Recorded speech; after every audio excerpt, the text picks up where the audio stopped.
In the last lecture, we saw through examples that some a priori restrictions are required for the identification of an equation. Now, we need to formulate this in a more technical manner. So, we need to see why restrictions are required and how restrictions can help us to identify equations. In this lecture, we will be looking at this first. Then what we will look at also is, this leads to what is referred to as the rank and order conditions. So, we will look at those conditions which would help us to identify the equations. And then we will again go back to the examples and look through examples how the rank and the order conditions can be found and how satisfying this actually helps us to identify the given equation.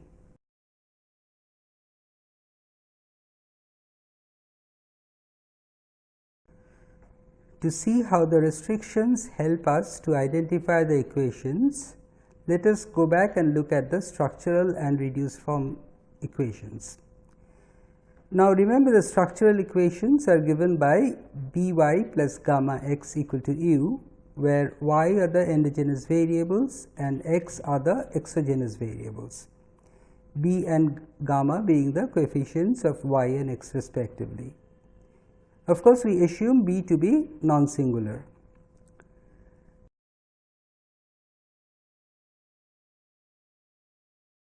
Writing the structural equation in the reduced form gives us y is equal to gamma x plus v.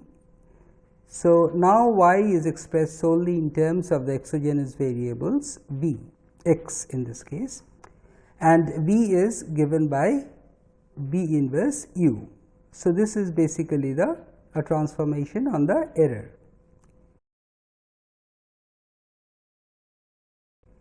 Now, the relationship between the parameters is pi is equal to minus p inverse gamma, or b pi plus gamma is equal to 0.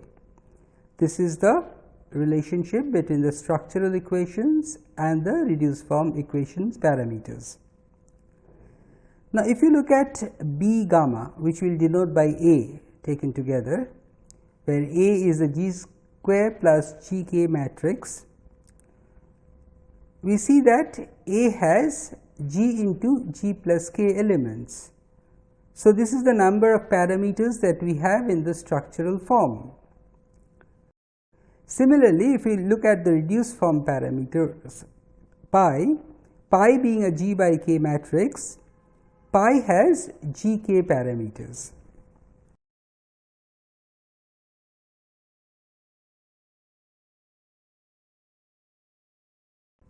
Now, if we do a least square on the reduced form parameters to get pi, say we call this pi hat, which is the estimate of pi, then the question is, can we solve for b and gamma from the relationship b pi plus gamma equal to 0? What we observe is, now we have b pi hat plus gamma equal to 0. Now, in this pi hat is known to us, it has been estimated, but b and gamma are unknown. So, can we solve this? The answer is no.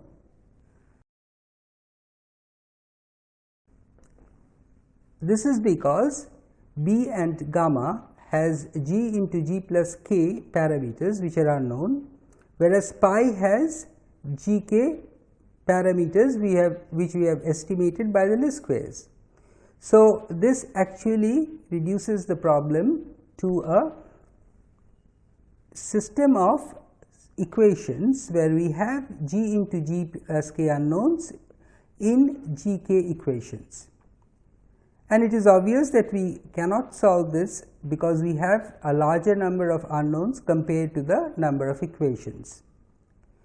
So, the easy solution to this generally is that we need to put some restrictions so that the number of unknowns is equal to the number of equations, and then we can get a unique solution. So, how many restrictions would be required? The difference being g square, we need to impose g square restrictions to get a unique solution. Now, the standard restrictions that we always begin with are beta jj equal to 1 for all j equal to 1 to capital G.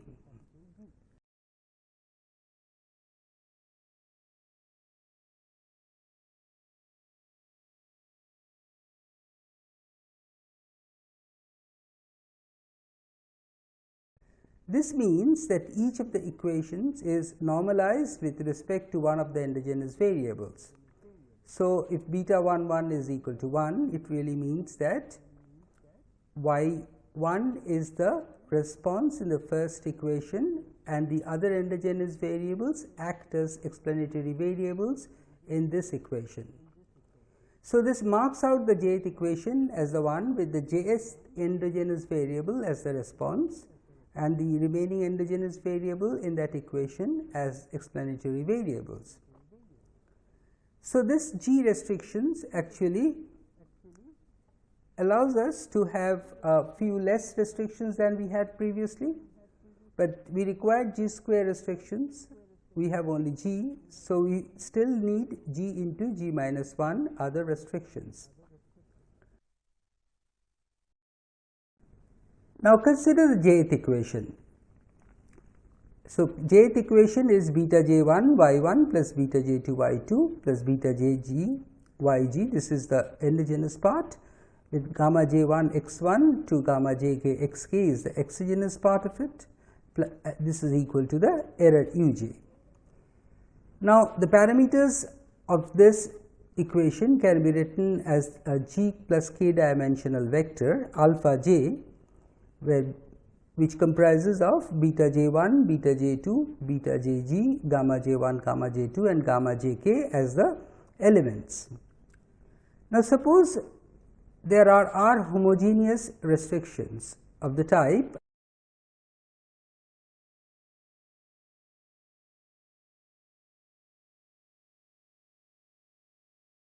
alpha j prime phi j r equal to 0. So, r small r runs from 1 to capital R. So, each of these restrictions is of the type alpha j prime phi j r equal to 0. So, if we have such r restrictions on the j parameters where this phi j r's are g plus k dimensional vectors. So, can this help us to identify the equations? Let us see. But before that, what would be phi j r? For instance, if we have phi j r is equal to 1, 0, 0, 0, etc., this means that phi j r picks up the first element in alpha j, which is beta j 1, and puts it equal to 0. So, if you want to write, if you have a restriction beta j 1 equal to 0, you take your phi as 1, 0, 0, etc. So, you can suitably choose phi, so that we can put the restrictions in the form alpha j prime phi j r equal to 0.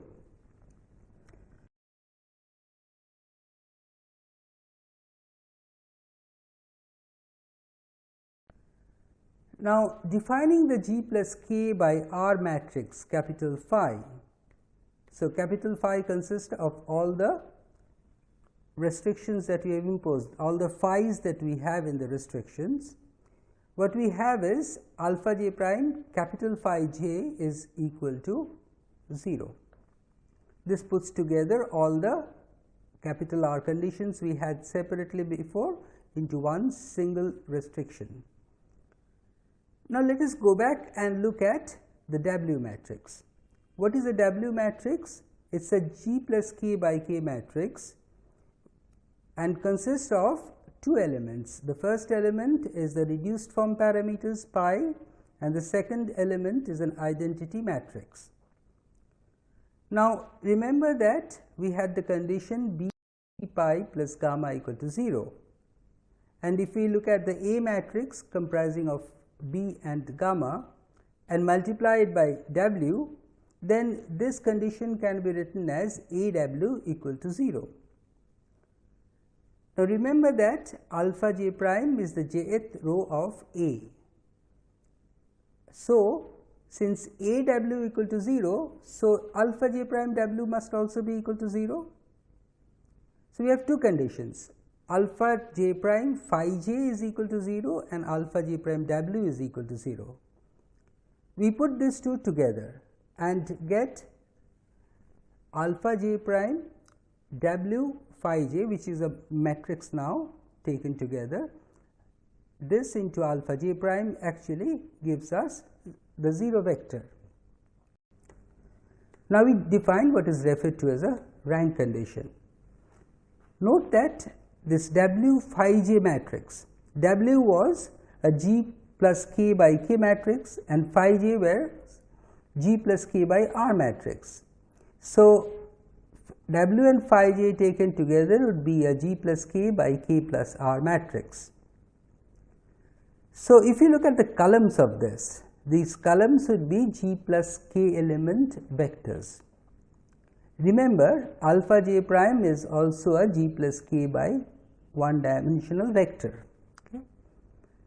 So, alpha j prime into w phi j equal to 0 means alpha j prime is orthogonal to the vector space generated by w phi j, and hence there is a unique solution if and only if the rank of w phi j is equal to g plus k minus 1.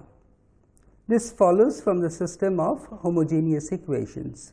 Alpha j consists of g plus k elements and these are the unknowns, and if w phi j is known, then if you put this together, this equation becomes a homogeneous system, and this can be solved only if the rank is 1 less than the dimension, that is g plus k minus 1. We call this the rank condition. So, put formally, the rank condition says that the jth equation is identified if and only if rank of w phi j is equal to g plus k minus 1. This is a necessary and sufficient condition for the identifiability of the jth equation. An alternative form of the rank condition is rank of A into phi j is equal to g minus 1.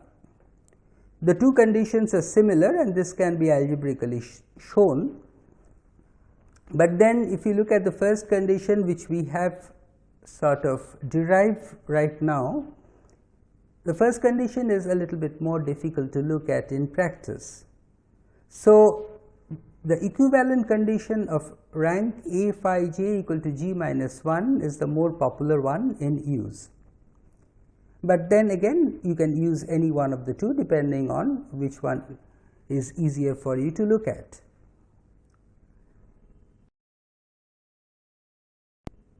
Now, remember that for the g plus k by k plus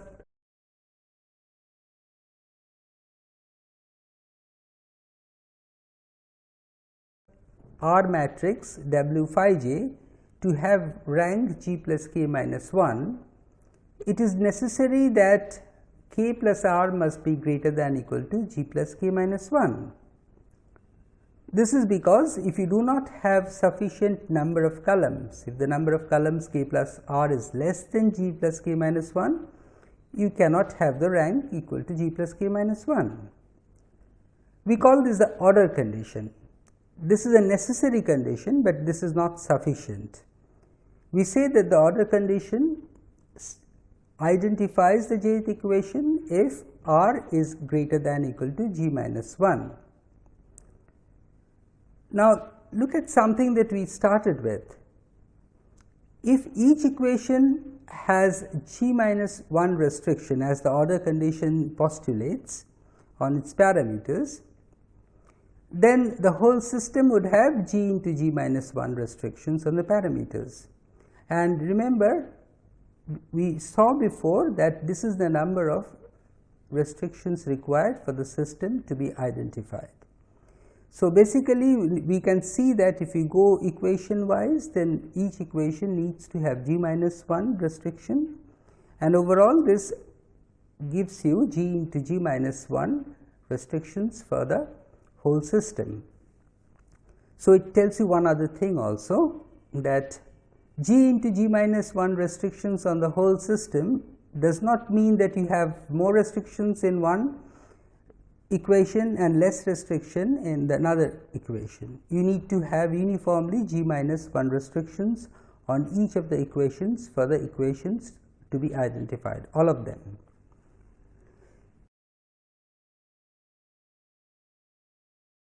Now, let us look at this rank and order condition through an example. Let us take g equal to 3 and k equal to 2. That is, we take 3 endogenous variables and 2 exogenous variables. Then the simultaneous equation model can be written as a 3 equation model of the following form.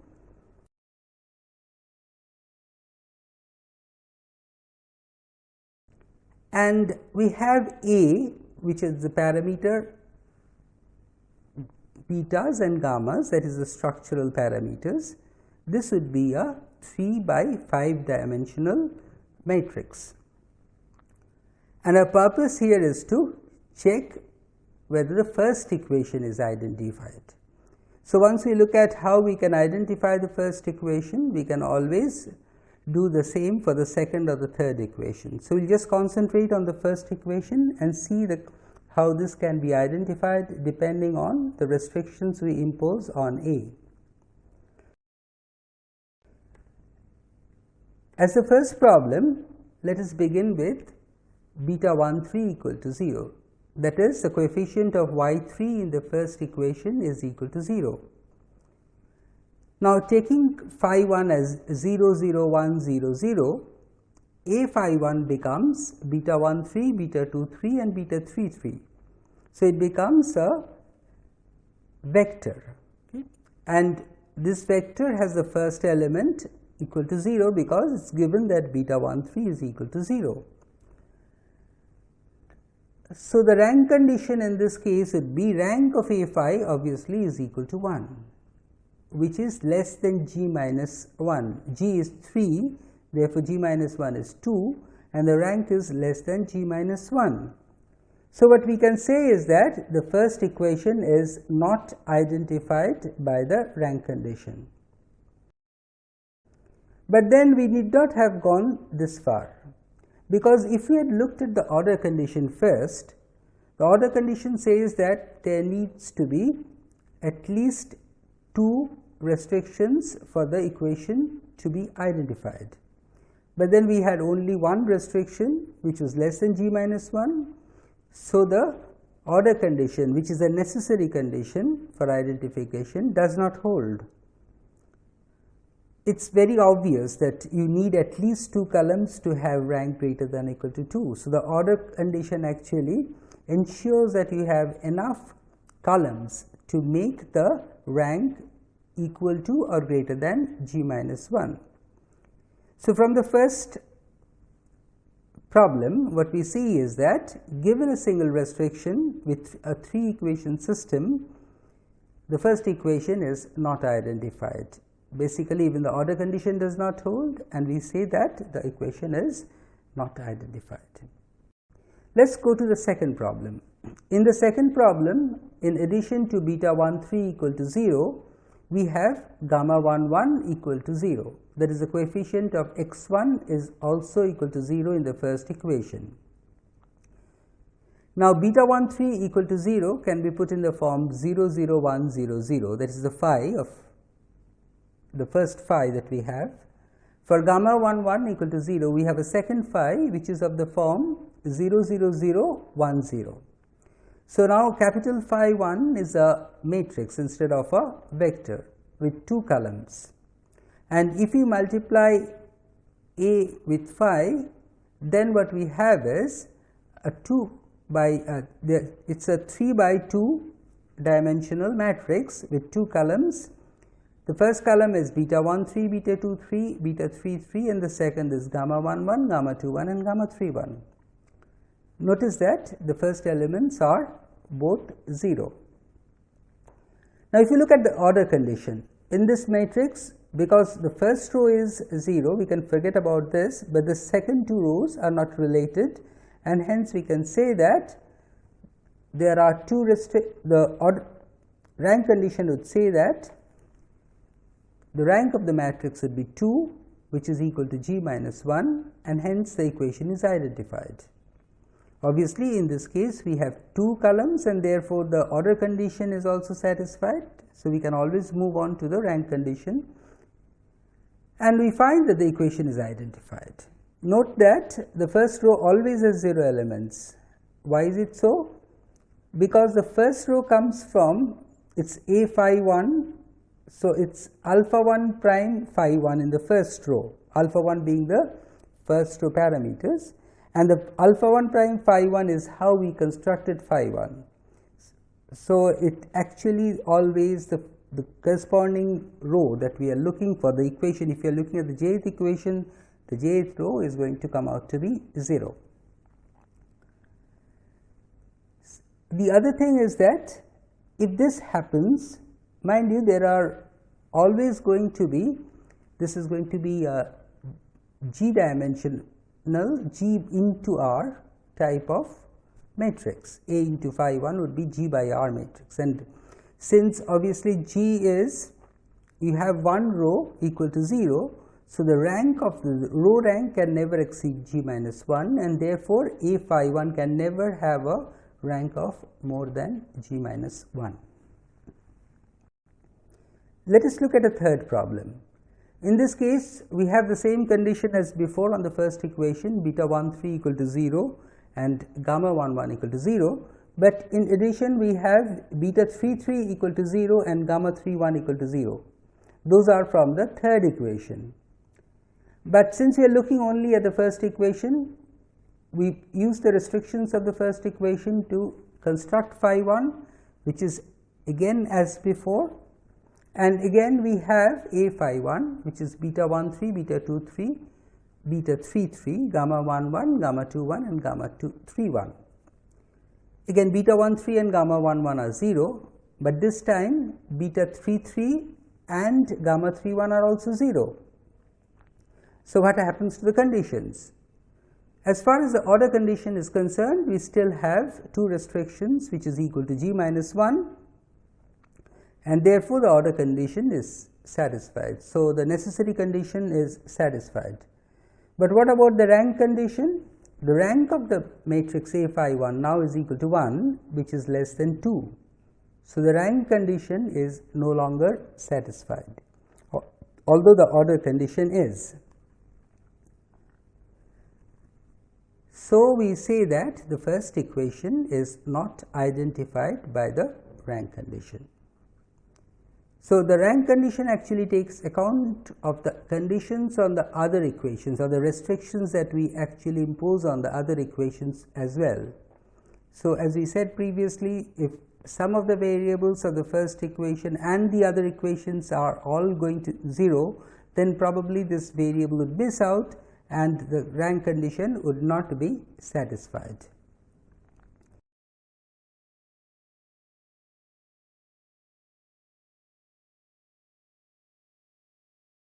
Let us look at a fourth problem, a slightly different problem. Here we have beta 1 3 equal to 0, gamma 1 1 equal to 0 as before, but now we also have gamma 1 2 equal to 0.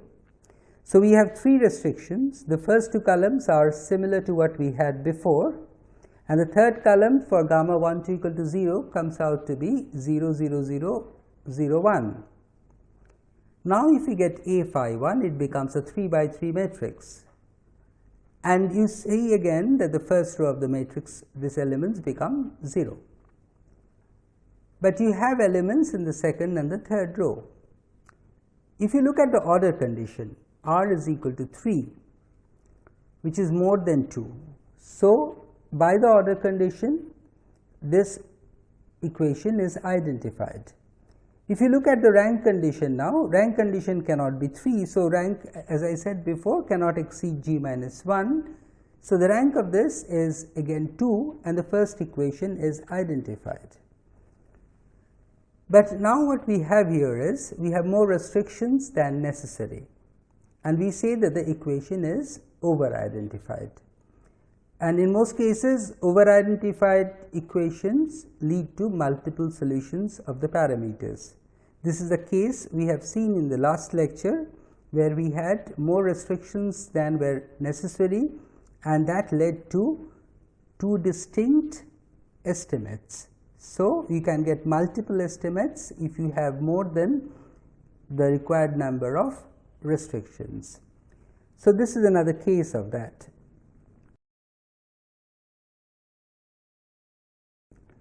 Let us finally move to another problem, which is the fifth problem. In this case, we have beta 13 equal to 0 and gamma 11 equal to gamma 12. How do we write this in the alpha prime phi form? So, beta 13 equal to 0 is fine, but we write gamma 11 equal to gamma 12 as gamma 11 minus gamma 12 equal to 0. And then our phi 1 matrix, unlike the 0 0 1 0 1 first column, which is the usual columns we had been looking at till now, the second column becomes 0 0 0 1 minus 1. So, 1 picks up gamma 11, minus 1 picks up gamma 12, and therefore, it becomes gamma 11 minus gamma 12 when we multiply A phi 1. And therefore, the A phi 1 matrix becomes beta 13, beta 23, beta 33 with beta 13 equal to 0, gamma 11 minus gamma 2 equal to 0, gamma 21 minus gamma 22, gamma 31 minus gamma 32. Again, we see that the order condition is satisfied because we still have two restrictions. And if you look at the rank condition, the rank of the matrix A phi 1 is equal to 2, and hence the first equation is identified. So, it is a different type of restrictions that we looked at in the fifth example.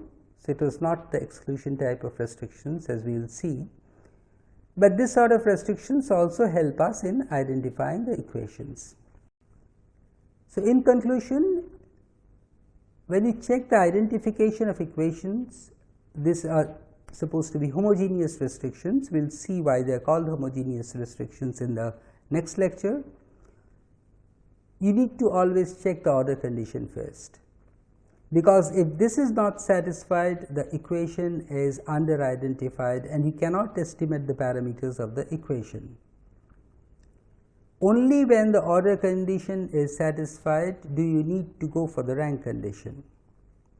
Of course, satisfying the order condition does not mean that the equation is identified.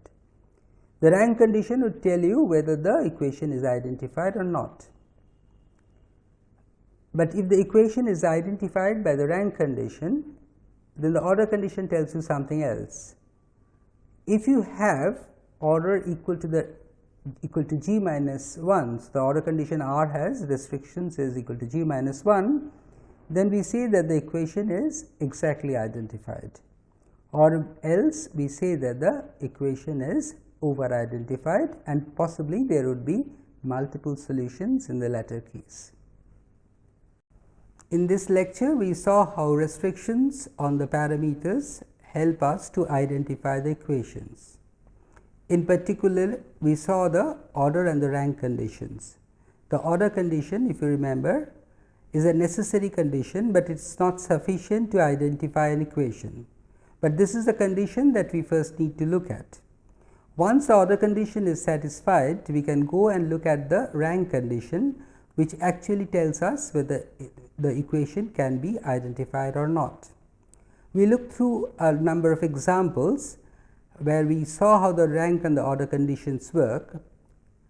In the next lecture, we will be looking at a few more examples of a slightly different type, and we will see that the rank and the order conditions are not always sufficient to identify the equations.